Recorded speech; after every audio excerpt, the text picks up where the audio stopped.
Hello বন্ধুরা, তোমরা সবাই কেমন আছো? আশা করি সকলেই খুব ভালো আছো আর আমিও ভীষণ ভালো আছি। তোমাদের আরেকবার পূজাস কিচেনে সকলকে স্বাগত। আজকে আরেকটি নতুন রেসিপি নিয়ে চলে এসেছি বন্ধুরা। আমরা সাধারণত মাটন বিরিয়ানি বা চিকেন বিরিয়ানি বা এগ বিরিয়ানি বা আলু বিরিয়ানি কিন্তু খেয়ে থাকি, কিন্তু এই ইলিশ বিরিয়ানি কিন্তু আমরা খুবই কম খেয়ে থাকি। সেই রেসিপিটি তোমাদের সাথে আজকে আমি শেয়ার করব। রেসিপির সমস্ত উপকরণগুলি আমি আমার ডেসক্রিপশন বক্সে দিয়ে দেবো, তোমরা সবাই দেখে নেবে। খুবই সহজ পদ্ধতিতে তোমাদের সাথে রেসিপিটি আজকে আমি শেয়ার করব, আর খেতে কিন্তু দুর্দান্ত হয়। দেখো, সবার প্রথমে আমরা মাছগুলিকে খুব ভালো মতো করে ধুয়ে নিয়েছি। এবার মাছটিকে আমি কিছু জিনিস দিয়ে ম্যারিনেট করে নেব। এখানে দিচ্ছি স্বাদ মতো নুন, আর দেব একটুখানি হলুদ গুঁড়ো, দিয়ে খুব ভালো মতো করে এটিকে মাখিয়ে নিব বেশ কিছুক্ষণ ধরে।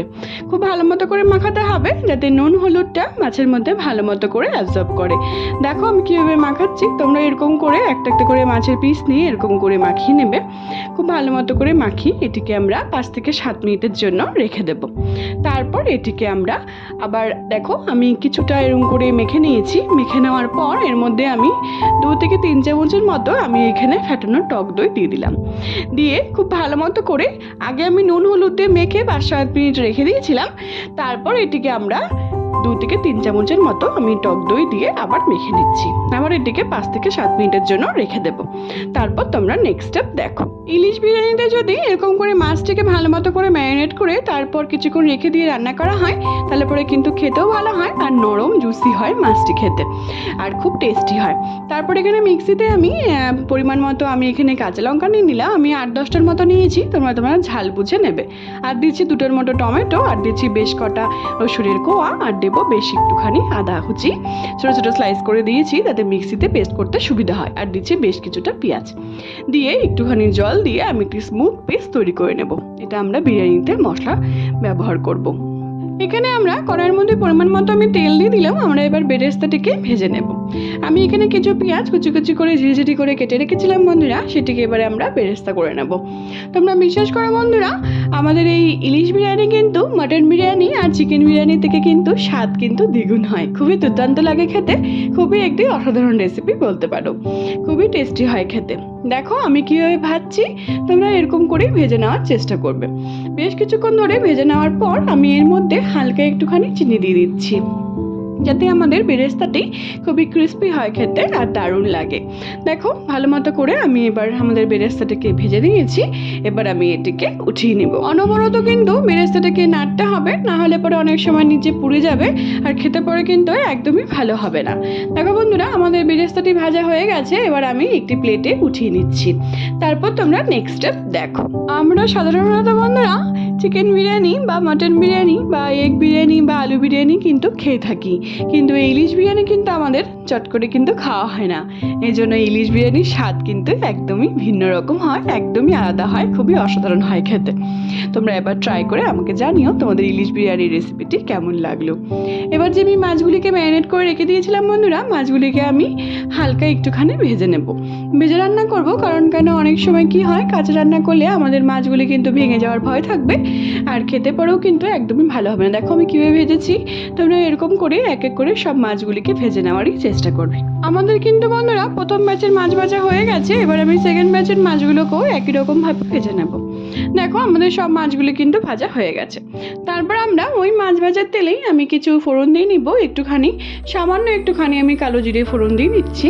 তারপর ভালো মতো করে এটিকে নাড়াচাড়া করে নেওয়ার পর আমরা যে মিক্সিতে আমি যে পেস্টটি করেছিলাম বন্ধুরা, কাঁচা লঙ্কা, পেঁয়াজ, রসুন, টমেটো সব কিছু দিয়ে সেটিকে আমরা দিয়ে দিলাম। দিয়ে খুব ভালো মতো করে তেল ছেড়ে আসা অবধি বন্ধুরা আমরা এবার এটিকে কষিয়ে নিব। কাঁচা গন্ধ যাওয়া অবধি এটিকে আমরা নাড়াচাড়া করে রান্না করে নেব। তারপর তোমরা নেক্সট স্টেপ দেখো। দেখো বন্ধুরা, খুব ভালো মতো করে কিন্তু তেলটি ছেড়ে এসছে, আমাদের মশলাগুলি কিন্তু ভাজা হয়ে গেছে। এবার আমি কিছু গুঁড়ো মশলা রেডি করে রেখে দিয়েছিলাম বন্ধুরা। এখানে 1 টেবিল চামচ করে সব গুঁড়ো মশলাগুলি আছে। হলুদ গুঁড়ো, ধনে গুঁড়ো, জিরে গুঁড়ো, কাশ্মীরি লঙ্কার গুঁড়ো আর এমনি লঙ্কার গুঁড়ো দিয়ে সামান্য একটু জল দিয়ে আমি এটিকে তেল ছেড়ে আসা অবধি মশলাটাকে এবার আমরা কষিয়ে নেব। এখানে আমরা স্বাদ মতো নুনও অ্যাড করে দিচ্ছি। খুব ভালো মতো করে নাড়াচাড়া করে তেল ছেড়ে আসা অবধি বন্ধুরা এবার আমরা এটিকে কষিয়ে নিব। তোমরা বিশ্বাস করো বন্ধুরা, খুবই সুস্বাদু হয় খেতে এই ইলিশ বিরিয়ানিটি। তারপর এখানে আমি 2 থেকে 3 চামচের মতো টক দই আমি ফেটিয়ে রেখে দিয়েছিলাম বন্ধুরা, সেটিকে এবার আমরা দিয়ে দিলাম। দিয়ে খুব ভালো মতো করে এটিকেও আমরা তেল ছেড়ে আসা অবধি কষিয়ে নিব। তোমরা দেখতে পাচ্ছ বন্ধুরা কত সুন্দর করে তেলটি ছেড়ে এসছে আর খুবই সুন্দর করে আমাদের মশলা কিন্তু কষে গেছে। এবার আমি বেশ কিছুটা নারকেলের দুধ অ্যাড করে দিলাম। যেহেতু আমাদের ইলিশ বিরিয়ানি, এর মধ্যে তোমরা এমনি নর্মাল দুধও অ্যাড করতে পারো, কিন্তু নারকেলের দুধ অ্যাড করলে কিন্তু এই ইলিশ বিরিয়ানির স্বাদ কিন্তু দ্বিগুণ বেড়ে যায়। তোমরা অবশ্যই নারকেলের দুধই অ্যাড করার চেষ্টা করবে। আর এখানে আমি বেশ কিছুটা নারকেল কোড়াও রেখেছিলাম, সেটিকে আমরা অ্যাড করে দিলাম। যেহেতু আমাদের ইলিশ বিরিয়ানি নারকেলের কোড়া দিলে কি হয়, তারপর খুব ভালো মতো করে নাড়াচাড়া করে এই নারকেল কোড়া আর এই নারকেলের দুধের জন্য কিন্তু আমাদের ইলিশ বিরিয়ানির স্বাদ কিন্তু দ্বিগুণ বেড়ে যায়। তারপর আমরা বেশ কিছুক্ষণ ধরে যখন জলটি আমাদের ফুটে আসবে বন্ধুরা, তারপর যে আমরা ইলিশ মাছগুলোকে ভেজে রেখেছিলাম সেগুলিকে এবার আমরা দিয়ে দিলাম। দিয়ে খুব ভালো মতো করে নাড়াচাড়া করে আমরা এবার এটিকে রান্না করে নেব। দেখো কতটা লোভনীয় লাগছে, কতটা সুন্দর লাগছে দেখতে। তারপরে এখানে আমরা বেশ কিছুটা ধনেপাতা কুচি আমি অ্যাড করে দিলাম। অ্যাড করে দিয়ে ভালো মতো করে একটুখানি আলতো হাতে নাড়াচাড়া করে আমরা এটিকে 2 থেকে 3 মিনিটের জন্য আবার রান্না করে নেব। দেখো আমার ইলিশ বিরিয়ানির গ্রেভিটি কিন্তু একদম তৈরি হয়ে গেছে। তারপর এখানে আমি বেশ কিছুটা বাসমতি রাইস আমি ভিজিয়ে রেখেছিলাম, ধুয়ে রেখেছিলাম, সেটিকে এবার আমরা রান্না করে নেব। এখানে পরিমাণ মতো আমি জল বসিয়ে দিয়েছি। এখানে 4টের মতো তেজপাতা, কিছু গোটা গরম মশলা, 2টো বড় এলাচ আর 4টের মতো ছোট এলাচ, আর দিচ্ছি এখানে আমি জয়ত্রী দিয়ে দিচ্ছি 2 টুকরোর মতো, আর দেবো একটুখানি সাদা তেল, যাতে আমাদের চালটি একটার সাথে একটা লেগে না যায়, খুবই ঝরঝরে তৈরি হয়। আর দিচ্ছি বেশ কিছুটা ক্রাশ করে জায়ফল দিয়ে খুব ভালো মতো করে এটিকে নাড়াচাড়া করে নেব। তারপর যে আমরা চালটিকে ধুয়ে রেখেছিলাম বন্ধুরা, বিরিয়ানির চালটিকে, সেটিকে আমরা এবার অল্প অল্প করে দিয়ে দিব। খুব ভালো মতো করে আমরা এবার এটিকে রান্না করে নেব। এখানে আমরা বিরিয়ানির চালটিকে কিন্তু পুরোপুরি আমরা কুক করব না, 80 থেকে 90% মতো আমরা এটিকে কুক করে নেব। তোমরা মনে রাখবে বন্ধুরা, বিরিয়ানির চাল কিন্তু কোনো সময় পুরোপুরি সিদ্ধ করবে না, নাহলে পরে কিন্তু খেতে ভালো লাগবে না, আর বিরিয়ানি কিন্তু একদমই নষ্ট হয়ে যাবে। সবসময় 80 থেকে 90% মতো বিরিয়ানিটি চালটি তোমরা কুক করে নেবে। এখানে আমি সামান্য একটুখানি নুনও অ্যাড করে দিয়েছিলাম। দেখো আমাদের বিরিয়ানির চালটি কিন্তু একদম কুক হয়ে গেছে। এবার আমি এটিকে নামিয়ে নেব। দেখো আমাদের বিরিয়ানির চাল কিন্তু একদম তৈরি রান্না করার জন্য। তারপর এখানে আমি একটি প্যান বসিয়ে দিয়েছি বন্ধুরা গ্যাসে। এখানে আমি পরিমাণ মতো সরষের তেল দিয়ে দিলাম। খুব ভালো করে যখন গরম হয়ে আসবে বন্ধুরা, আমি এখানে কিছু সিদ্ধ আলু করে রেখেছিলাম বিরিয়ানিতে দেবো বলে, আমি এটিকে নুন হলুদ দিয়ে এটিকে আমরা ভেজে নেব। তোমরা চাইলে নর্মাল আলু দিতে পারো। খুব ভালো মতো করে এটিকে লালচে লালচে করে একটুখানি জাস্ট হালকা একটুখানি আমি নাড়াচাড়া করে নেব লবণ হলুদ দিয়ে। তোমরা বিশ্বাস করো বন্ধুরা, এই ইলিশ বিরিয়ানি খেতে পরে কিন্তু দারুণ সুস্বাদু হয়। কোনো বাড়িতে কোনো অকেশন থাকলে বা কোনো গেস্ট আসলে পরে কিন্তু তোমরা ঝটপট ইলিশ বিরিয়ানি বাড়িতে বানিয়ে ফেলতেই পারো। তারপর এখানে বন্ধুরা আমি দুধের মিশ্রণটি আমি তৈরি করে নেব। এখানে আমি বেশ কিছুটা দুধ নিয়ে নিয়েছি একটি বলে।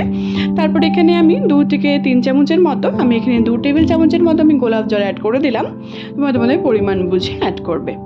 কোনো সময় বন্ধুরা গোলাপ জল বা কেওড়া জল কিন্তু বেশি অ্যাড করবে না, তাহলে পরে কিন্তু বিরিয়ানি তেতো হয়ে যায়, খেতে পরে কিন্তু একদম ভালো লাগে না। আর দিচ্ছি এখানে আমি 2 টেবিল চামচের মতো কেওড়া জল, আর দিব 3 থেকে 4 ফোঁটার মতো আমি এখানে মিঠা আতর অ্যাড করে দিলাম।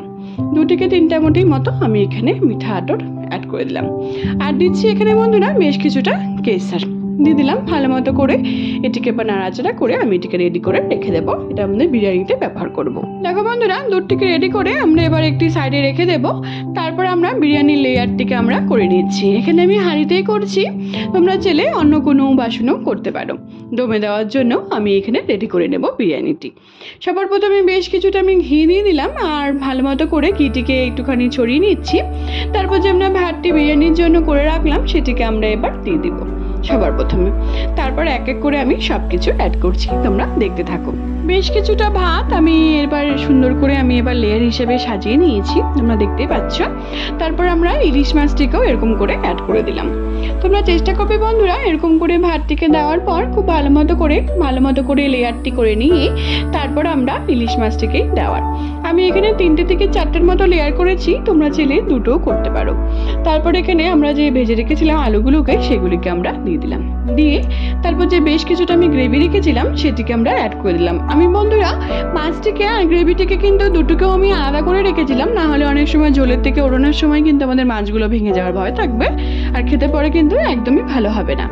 তারপরে এখানে আমরা বেশ কিছুটা পেঁয়াজ বেরেস্তা আমি দিয়ে দিলাম, আর দিচ্ছি দুধের মিশ্রণটি বেশ কিছুটাই দিতে হবে। দিয়ে খুব ভালো মতো করে আবার আমরা সেকেন্ড লেয়ারও করে নেব। এবার আমরা সেকেন্ড লেয়ার করে নিচ্ছি বন্ধুরা। দেখো আমি সবার প্রথমে ভাতগুলিকে দিয়ে দিলাম। ওরকম বন্ধুরা সেমভাবেই আমি এবার সেকেন্ড লেয়ারটিকেও একই রকমভাবে করে নেব। তোমরা দেখতে থাকো। তোমরা বিশ্বাস করো বন্ধুরা, এতটাই সুস্বাদু হয় খেতে এই ইলিশ বিরিয়ানিটি। তোমরা যদি একবার বাড়িতে ট্রাই করো তাহলে পরে কিন্তু তোমরা ওই চিকেন বিরিয়ানি আর মাটন বিরিয়ানি খাওয়া কিন্তু একেবারেই ভুলে যাবে। তোমরা বারবার কিন্তু এই ইলিশ বিরিয়ানি কিন্তু খেতে যাবে। তোমরা অবশ্যই বাড়িতে একবার ট্রাই করে আমাকে জানিও বন্ধুরা। আমি খুবই সিম্পলভাবে খুবই হালকা তেল মশলা ঝালে তোমাদের সাথে রেসিপিটি আজকে আমি শেয়ার করেছি। যদি ভালো লেগে থাকে বন্ধুরা আমার এই রেসিপিটি, তাহলে অনেক অনেক অনেক বেশি শেয়ার করার তোমাদের সকলকে অনুরোধ রইল আমার এই রেসিপিটি। দেখো আমাদের সেকেন্ড লেয়ারটি কিন্তু একদম তৈরি হয়ে গেছে। এবার আমি সবার লাস্টে থার্ড লেয়ারটি করব। তোমরা একটার পর একটা স্টেপ দেখতে থাকো। দেখো বন্ধুরা আমরা এবার দুধের মিশ্রণটিকে দিয়ে দিচ্ছি। এবার দুধের মিশ্রণটি দেওয়ার পর আমি এবার থার্ড লেয়ার করে নেব। তোমরা চাইলে দুটো লেয়ারও করতে পারো। আর সবার লাস্টে দিচ্ছি বেশ কিছুটা গাওয়া ঘি। দিয়ে দেওয়ার পর আমরা এবার থার্ড লেয়ার করে নেব। তোমরা বিশ্বাস করো বন্ধুরা, খুবই সুস্বাদু হয় খেতে এই ইলিশ বিরিয়ানি। একবার যে খাবে সে কিন্তু বারবার খেতে যাবে। তোমরা অবশ্যই বাড়িতে একবার ট্রাই করে আমাকে জানিও কমেন্টের মাধ্যমে তোমাদের এই ইলিশ বিরিয়ানি রেসিপিটি কেমন লাগলো। আর তোমরা যদি আমার চ্যানেলে নতুন বন্ধু হয়ে থাকো বন্ধুরা, তাহলে অবশ্যই আমার চ্যানেলটিকে সাবস্ক্রাইব করতে কিন্তু একদম ভুলো না। তাতে আমি যখনই কোনো নতুন রেসিপি ছাড়বো তোমরা সেই রেসিপিগুলি সবার প্রথমেই পেয়ে যাবে। আমার ফেসবুকেও আরেকটি রান্নার পেজ আছে বন্ধুরা, সুইট কিচেন দিয়ে। সেটির লিঙ্ক আমি সবশেষে তোমাদের সাথে শেয়ার করে দেবো। সেটিকে ফলো করার আর অনেক অনেক অনেক বেশি শেয়ার করার তোমাদের সকলকে অনুরোধ রইল বন্ধুরা। দেখো আমাদের প্রত্যেকটি রেসিপি কিন্তু প্রত্যেকটি লেয়ার আমার একদম তৈরি হয়ে গেছে। সবার লাস্টে আমি বেশ কিছুটা বিরিয়ানি মশলা অ্যাড করে দিলাম। এবার আমরা এটিকে দমে বসিয়ে দিব। আমি এখানে বেশ কিছুটা আটা মেখে নিয়েছিলাম সেটিকে বন্ধ করার জন্য হাঁড়িটিকে। তোমরা চাইলে ফয়েল প্যাক বা ফয়েল পেপার দিয়েও এটিকে প্যাক করতে পারো। আমরা এবার হালকা আঁচে, আমি হাই আছে 15 মিনিট, 10 মিনিট লো আছে আর 10 মিনিট আমি রেস্টে রেখে দিয়ে এবার এটিকে আমরা সার্ভ করব। দেখো বন্ধুরা আমাদের ইলিশ বিরিয়ানি কিন্তু গরম গরম একদম তৈরি হয়ে গেছে। দুর্দান্ত লাগে খেতে। তোমরা অবশ্যই বাড়িতে একবার ট্রাই করে আমাকে জানিও বন্ধুরা তোমাদের ইলিশ বিরিয়ানির রেসিপিটি কেমন লাগলো। যদি ভালো লেগে থাকে বন্ধুরা আমার এই রেসিপিটি, তাহলে অনেক অনেক অনেক বেশি শেয়ার করা তোমাদের সকলকে অনুরোধ রইল। আর কমেন্টের মাধ্যমে আমাকে জানাতে কিন্তু একদম ভুলো না তোমাদের এই রেসিপিটি কেমন লাগলো। সবাই ভালো থেকো বন্ধুরা, সুস্থ থেকো। আবার নেক্সট ভিডিওতে দেখা হচ্ছে নতুন একটি রেসিপি নিয়ে। টাটা।